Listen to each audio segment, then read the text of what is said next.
to Austin. Welcome back to Larry Lynn's. How's it feel being a spectator here? It's I actually like it a lot because this race as an amateur was always super like you're under a lot of pressure. So to just be able to come here and it's in the middle of the break, so you don't really have to think about racing and watch everybody else and just kind of hang out and relax. It's nice. Now, you've already quickly proven to be a very mature racer with tons of speed. Your mechanic says you're 16 going on 27. What is it that makes you so ahead of your age right now?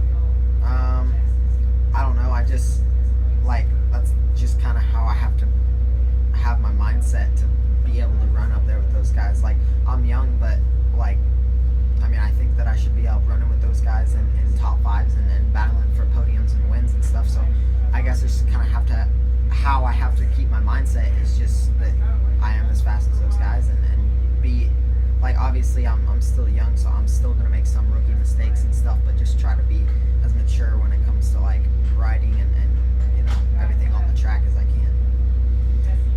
And you do believe taking the last couple of years or first year off of Supercross after Texas, you think that really helped you get into motocross and really like mature?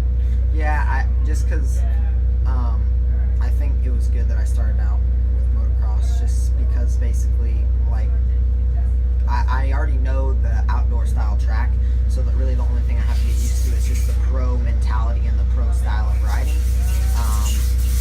And where in Supercross I would have to adapt to the track along with all of the guys that I'm racing against, the pro schedule, racing every weekend, just stuff like that. So I think it's good that I start with outdoors just because I don't really have to worry about the track. I can, every track's different, so I'm going to have to adapt to it, but it's still an outdoor style of racing, which I've been racing all my life. So I felt that was the best way to start. Before the season began, you said that one of the biggest changes you'll have to adjust to will be racing every weekend. How have you adjusted to that? I actually think that it's good racing every weekend. Being at Loretta's, even just being here watching just brings back how much pressure this whole week was.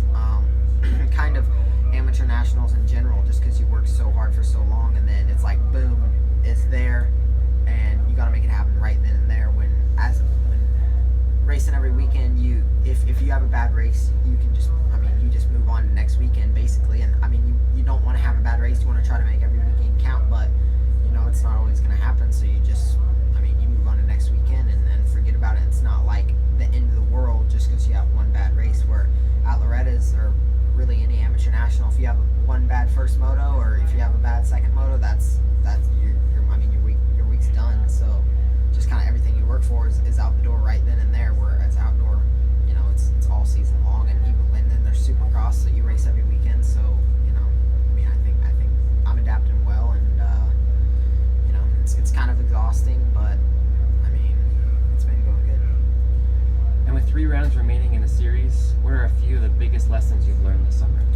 I think mainly the biggest thing, kind of that I've been struggling with, I guess, is just how perfect you have to be, and how many fast guys that there are. Everybody's got a fast bike, and how hard it is to get a start. I've gotten one whole shot this season, and in amateurs I was basically unstoppable on starts. So it just shows how hard it is to get a start. Everybody's got a fast bike, and you might get a perfect jump, but there might be 5 other guys that get perfect jumps too, and you're all on the same speed of bike. So you got to do everything absolutely perfect, and sometimes you need a little bit of luck for everything to go your way.